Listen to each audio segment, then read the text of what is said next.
kalau di pelayanan tuh. Halo, assalamualaikum warahmatullahi wabarakatuh, teman-teman. Ketemu lagi sama aku Sally. Nah, di sini hari ini aku mau ngelanjutin video yang kemarin yang aku ceritain kalau ternyata adenomyosis aku tumbuh lagi. Nah, kemarin itu kan pilihannya dua ya. Yang pertama melakukan laparoskopi lagi, atau yang kedua adalah program hamil. Nah, dokter menyarankan aku untuk program hamil dari yang step dasar dulu. Misalkan hamil alami kan sepertinya nggak berburu dengan waktu dan kondisi telur yang kurang bagus. Kayaknya aku skip dulu untuk hamil alami. Akhirnya aku mencoba pilih inseminasi. Jadi kalau misalkan mungkin inseminasi kalau ada kegagalan, aku nggak terlalu yang kecewa banget gitu kan. Kalau misalkan bayi tabung, mungkin aku harus mempersiapkan diri juga. Selain biayanya besar,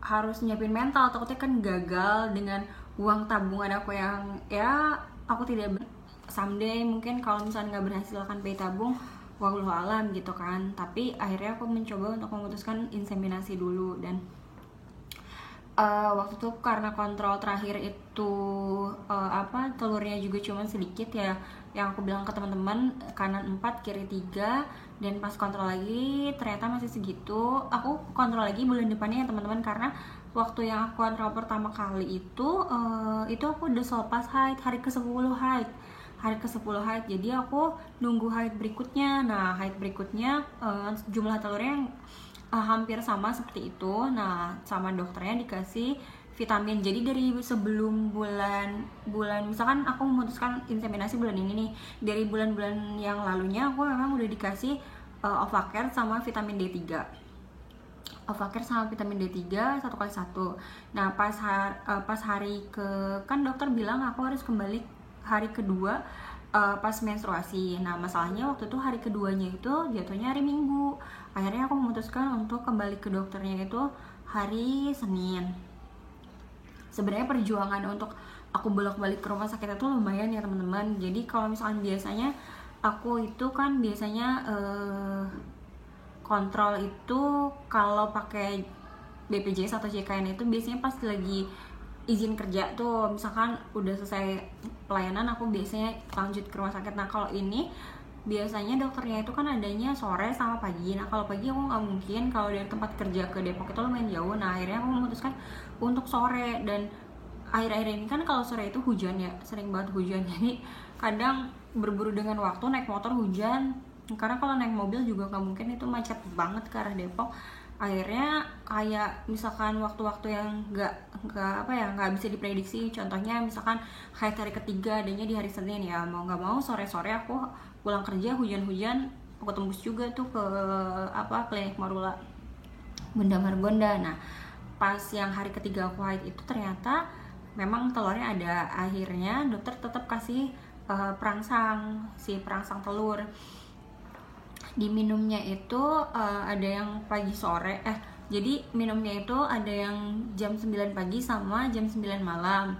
Terus ada vitamin D3 nya tetap. Nah, aku suruh kontrol lagi, kalau nggak salah seminggu kemudian mau dilihat lagi telurnya udah sebesar apa. Nah, sampailah tiba waktunya aku untuk kontrol lagi. Jadi aku itu dijadwalin untuk inseminasi itu awalnya kemungkinan tanggal 7. Nah, aku kontrol tanggal 5. Pas tanggal 5 itu dilihat telurnya ada cuma 1, padahal awalnya di sebelah kanan ada 4, di sebelah kiri ada 3, tapi ternyata yang berkembang dan bagus itu cuma 1 di sebelah kanan. Yang di sebelah kirinya udah nggak ada, udah musnah, nggak bagus. Akhirnya ya udah, walaupun telurnya cuma 1, ya udah aku memutuskan iya aku mantap untuk melakukan inseminasi gitu kan, bismillah aja deh gitu kan, namanya juga usaha gitu kan. Akhirnya memutuskan untuk inseminasi.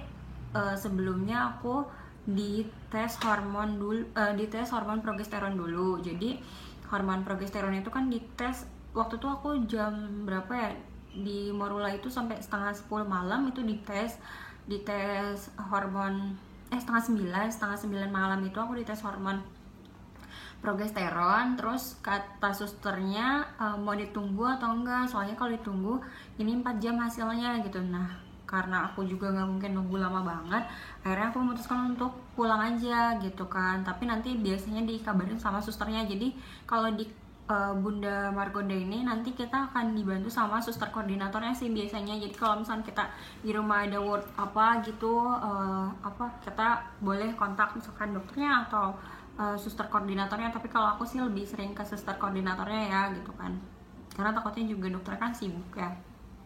Jadi kalau ada apa-apa keluhan, aku biasanya WA dulu sama mbak susternya. Terus sebelum aku pulang, aku dikasih pemecah telur. Suntikan pemecah telur, dia disuntikinnya di perut, kayak mirip-mirip kayak suntikan untuk orang diabetes ya teman-teman. Mirip kayak gitulah caranya, dan posisinya juga mirip seperti itu. Nah pas setelah aku suntik pemecah telur, akhirnya aku pulang. Itu sakit, ada perasaan deg-degan juga, takutnya dikabarin kan, memang rencananya tanggal 7, terus takutnya nih mendadak gitu kan, sedangkan aku pun gak ngajuin cuti kerja. Terus akhirnya ternyata bener, kurang lebih jam 11 mungkin ya, mbaknya tuh, susternya tuh udah WA aku kalau ternyata memang kalau mau inseminasi aku harus lakukan secepatnya gitu, dan kemungkinan itu besok pagi. Nih aku ada rekaman ada catatan chatnya sama mbaknya. Jadi aku harus datang pagi-pagi, kata susternya, ibu pagi-pagi udah sampai ke Morula ya gitu kan. Itu aku bener-bener bingung karena aku belum ngajuin cuti, dan suami aku juga kayak belum ngajuin cuti. Sebenarnya kita dari sebelumnya tuh udah dikasih surat sakit gitu, surat sakit.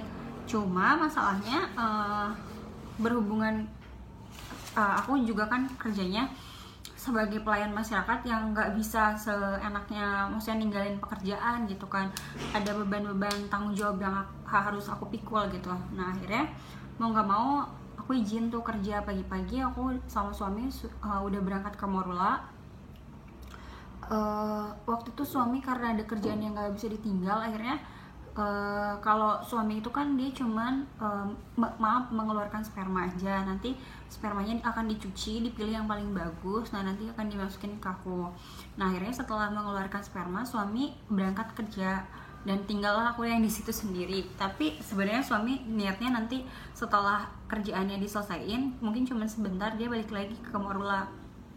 Nah karena aku juga galau kan sendirian, itu jadwalnya itu harusnya aku jam 9 untuk melakukan tindakan inseminasi. Tapi ternyata waktu itu ada yang lagi OVU, jadi dia proses untuk bayi tabung. Jadi waktu aku nunggunya agak lama, dan aku kan suruh minum yang banyak, dan nahan pipis itu udah sakit banget, aku nggak kuat gitu kan. Akhirnya aku WA susternya, aku udah nggak kuat nih, pengen pipis gitu. Ya udah akhirnya disuruh pipis dulu. Ya udah bu, pipis dulu gitu. Akhirnya aku pipis dulu, minum lagi yang banyak, dan tibalah aku waktunya untuk dilakukan inseminasi. Waktu itu aku agak sedih-sedih juga sih, dan akhirnya tuh aku waktu itu minta ditemenin sama ibuku. Akhirnya aku telepon ibuku, mamaku datang nemenin aku pas proses inseminasi, karena emang benar-benar waktu itu sendirian. Agak-agak sedih juga sih sebenarnya pas bener-bener pas masukin sperma ke dalam uterus aku. Emang rada-rada sedih sih, sedikit kayak gimana ya nanti hasilnya gitu. Cuman ya udahlah, bismillah aja gitu kan. Dan lebih tenangnya karena dia temenin orang tua kan. Jadi kayak ibuku menenangkan aku banget, dan dokter Utia pun kasih membantu banget deh untuk membesarkan hati kita gitu. Nah bis itu aku tebus obat sih waktu itu, setelah prosesnya selesai. Dan itu prosesnya lumayan lama teman-teman, padahal menurut dokter Tia itu harusnya biasanya 5 menit aja untuk masukin sperma ke dalam rahim itu udah selesai. Nah itu tuh lumayan lama karena si uterusnya tuh, rahimnya itu memang retrofleksi banget karena dia ke belakang posisinya, sampai ganti kateternya itu diganti dulu gitu kan. Nyari yang pas gitu.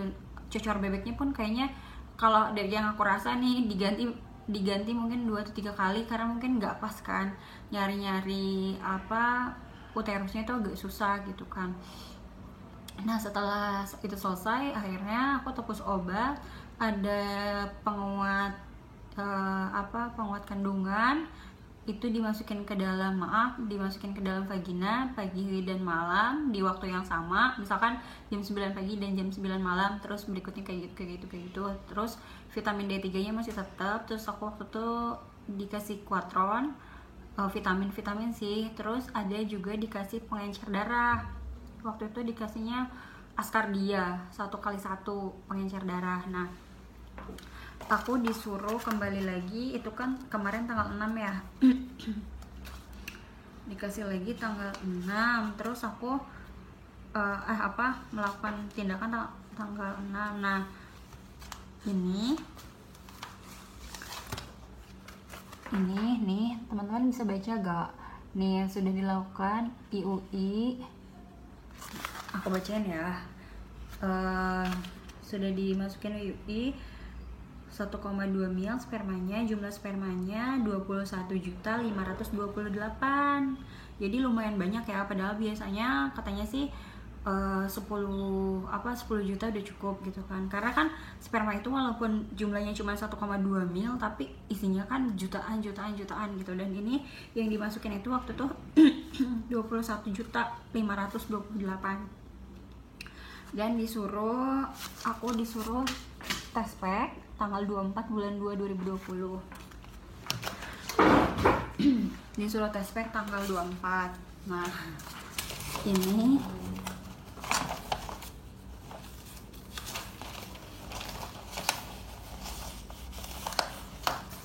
gimana ya aku nunjukinnya ya. Aku sih sebenarnya pengen nunjukin nih.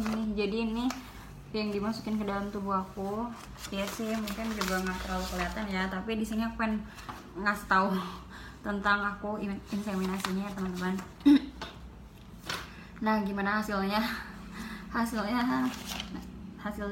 nanti aku kasih tahu lagi. Nah gitu deh cerita aku ya. Sebelum aku akhiri video aku di sini, aku minta maaf dulu nih sebelumnya kalau untuk teman-teman yang kurang berkenan. Kadang ada yang komen videonya ngomong mulu, ngoceh nggak jelas gitu, di skip aja mungkin kalau yang nggak suka.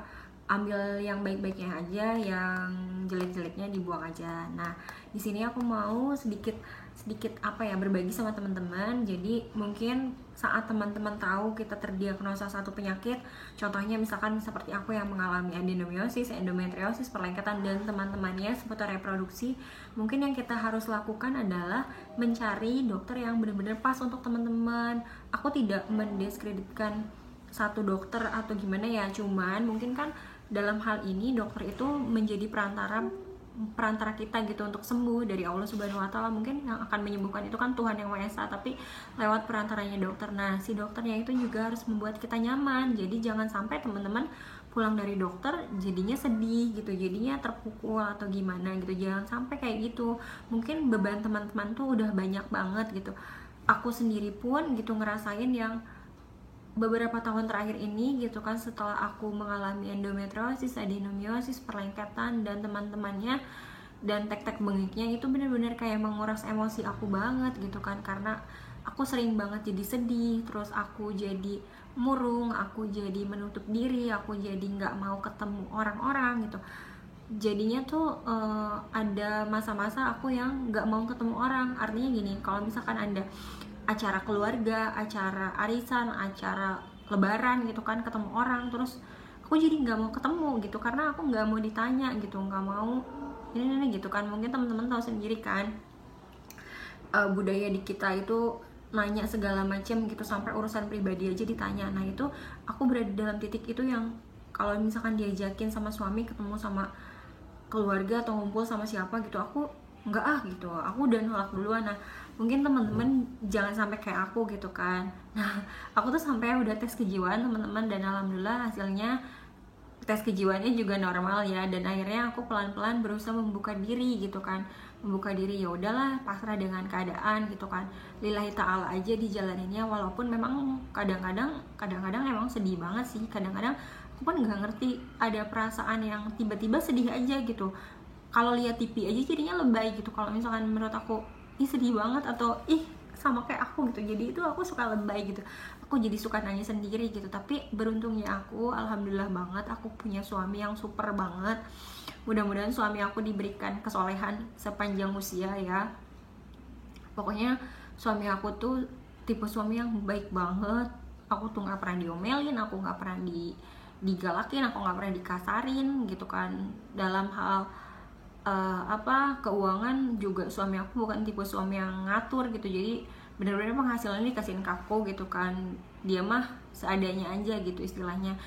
Orang tua aku, mertua aku juga super baik banget, super mendukung aku banget. Nggak pernah nanya yang aneh-aneh, kayaknya nggak pernah ngerecokin rumah tangga aku. Pokoknya aku punya mertua, orang tua, suami, teman-teman itu ya Allah luar biasa banget. Karunia Allah yang nggak terhingga rasanya, aku dikelilingi orang-orang baik gitu kan.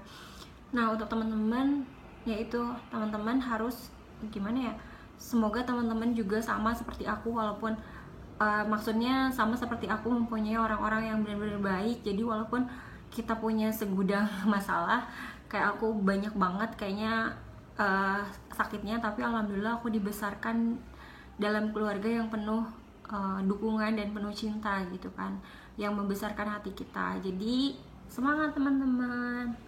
Jangan lupa pilih dokternya yang kompeten, yang profesional, dan yang baik, yang bisa mendukung kita teman-teman. Segitu aja, dadah. Wassalamualaikum warahmatullahi wabarakatuh.